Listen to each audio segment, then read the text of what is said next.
Şirvanşahlar dövləti 11-12-ci əsrlərdə. Şirvanşahlar dövləti Azərbaycan tarixində ən uzun ömürlü feodal dövlətdir. Bu dövlət 861-ci ildə yaranıb, 1538-ci ildə sübut etmişdir. Bu dövlətin ərazisi Kürün şimalı, yəni Kür çayından Dərbəndə qədər mövcud olmuşdur. Bu dövləti növbə 3 sülalə idarə etmişdir. İlk sülalə Məzdəlilərdir. Onlar dövlətin əsası qoyanlardır. 861-ci ildən 1027-ci ilə qədər. Dövlətin ikinci idarə sülalə isə Kəssanilər 1027-dən 1382-ci ilə qədərdir. Üçüncü sonuncu isə Dərbəndlər 1382-1538-ci illər. Şirvanşahlar dövlətini idarə edən sülalənin ardıcıllığını və idarə etdiyi tarixləri hökmən bilmək lazımdır. Çünki suallar çıxır zaman ki, Kəssanələrin dövrünə aiddir və yaxud da ki, Məzdəlilərin dövrünə aiddir və yaxud da ki, Dərbəndlərin dövrünə. Bu dərsdə öyrəndiyimiz hökmdarların tamamı Kəssanələr sülaləsinə aiddir. Bunlar 1-ci Mənçömür, 1-ci Fərgüz, 1-ci Afşidun, 3-cü Mənçömür və həmçinin də 1-ci Aksistandır. İlk öncə başlayırıq hökmdar 1-ci Mənçömürdən. 1-ci Mənçömürün hakimiyyəti 1027-1034-cü ildə. 1-ci Mənçömür xüsusiyyətləri 1.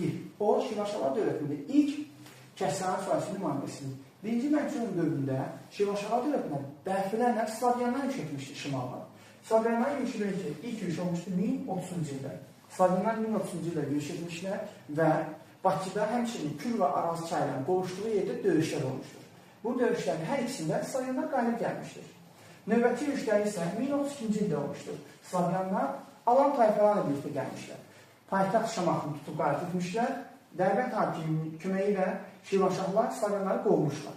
Növbəti yürüşləri isə yenə 1033-də olmuşdur. Alanlarla birlikdə gəlmişlər, yenə məğlub olub qovulmuşlar. Növbəti hökmdarımız 1-ci Fərgüzdür. Hakimiyyəti 1063-1096.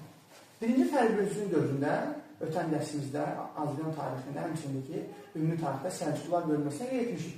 1066-cı ildə Səlcuq hökmdarı Alparslanın zamanında Səlcuqlar Şirvanı yürüş etdi. Şamaxını tutdular. 1-ci Fərgüz Səlcuqlara müqavimət göstərdiyi üçün onun Şirvanşah titulunu əlindən alıb ona məlik titulu verdilər. Bir növ o titulunu endirdilər aşağı. Həmçinin 1-ci Fərgüz dövründən etibarən ta 3-cü Mənçömürə qədər Şirvanşahlar Səlcuqlara xərac, vergi verməyə məcbur oldular. Lakin 11-ci əsrin sonlarında isə Səlcuqlarda zəifləmə dövründə artıq Şirvanşahlar xarici müstəqilliğini bərpa etməyə başladılar və bu dövrdə təbii ki, Şirvanşahların yeni müttəfiqi peyda olmağa başladı. Bu isə Gürcülərdir. Təbii ki, burada Gürcülərin məqsədi var idi. Gürcülər digər xristian dövlətlərlə ittifaq edərək 11-ci əsrin sonundan etibarən Səlcuqları, daha doğrusu Şirvanşahları Səlcuqların tənkindən çıxarmaq istəyirlər və Şirvanda özləri nüfuz dairəsi, belə Şirvanşahlar dövlətinin özləri ələ keçirmək istəyirlər. Hökmdar 1-ci Afridun zamanında 1120-ci ildə Gürcü hökmdarı 4-cü David Afridunun Səlcuqlarla ittifaqı pozmadığına görə bəhanə edir, onun xoşuna gəlmir.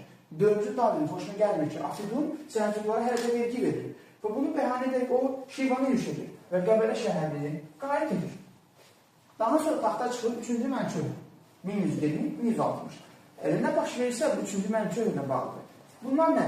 3-cü Mənçömür taxta çıxandan sonra, biraz sonra Səlcuqlarla ənənvi dostluq münasibətlərini son qoyur. O, Səlcuqların asılından çıxır. Səlcuqlara vergi verməyi dayandırır və o, Gürcülərlə ittifaq edir. Onun Gürcülərlə ittifaqında, daha doğrusu Gürcü çarı 4-cü Davidə ittifaqının ən böyük amil sözsüz ki, 3-cü Mənçömürün xanımı Tamar idi. Yəni, onun xanımı Tamar 4-cü Davidin qızı idi. Bu amil ən böyük səbəblərdən biridir ki, o, məhz Səlcuqlarla ittifaqı pozub, xristian Gürcülərlə ittifaq etməsidir.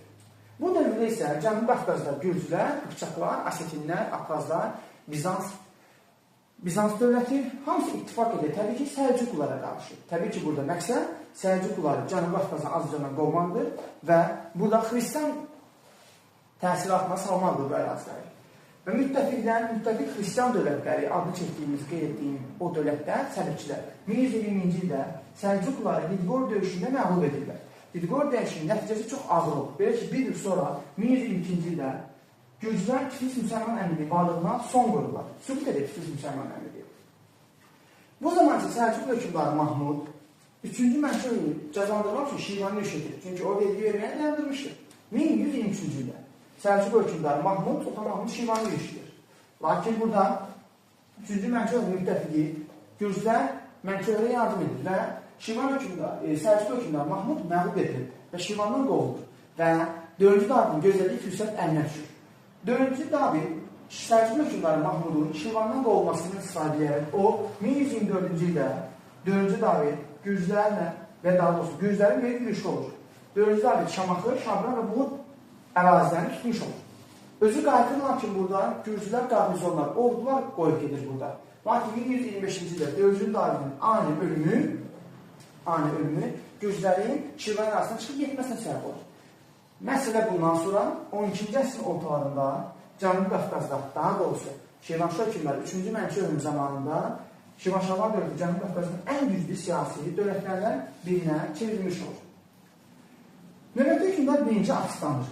Hakimiyyət 1160-1196. Qeyd etməliyəm ki, 1160-cı ildə 3-cü Mənki ölümündən sonra Şirvanşahlar dövlətində daxildə böyük bir qaynama, çaxlaşma baş verir. Belə ki, 3-cü Mənki ölümü xanımı Tamar istəyir ki, Şirvanı Gürcüstana birləşdirsin. Lakin bu zaman dövriyyə Azərbaycanın ən önəmli dövlətlərindən biri olan Atabəylər dövləti girir. Belə ki, 1-ci Akistana taxta çıxmaqda yardım 1160-cı ildə Atabəylər. Bu zaman Atabey hökmdarı Şəmsəddin Eldəniz Şirvanın Gürcüstana birləşməsinin qarşısına alır. O belə ki, Aksistan'a yardım edib, Aksistanı Şirvanşahlar dövlətinin başına keçirir. Atabeylərdən yardım alıb taxta keçir və taxta çıxandan sonra Səlcuqlar dostluq əlaqəsini bərpa edir. Əksər abituriyentlər səhv bilir. Onlar elə başa düşürlər ki, o yenə başlayır Səlcuqlara vergi verməyə. Xeyr. Vergi verməyə 3-cü Mənki dayandırmışdır. Həmçinin 3-cü Mənki Səlcuqların düşmən olmuşdur. Dostluğu pozulmuşdur. Aksistan isə vergi verməyə bərpa etmir. Yəni vergi vermir. Sadəcə dostluğu bərpa edir. Həmçinin onun zamanında, bir Aksistanın zamanında Xərəmşahlarla, Gürcülərlə yaxşı münasibətlər qurulur və Dərbənd səddini təmin edir.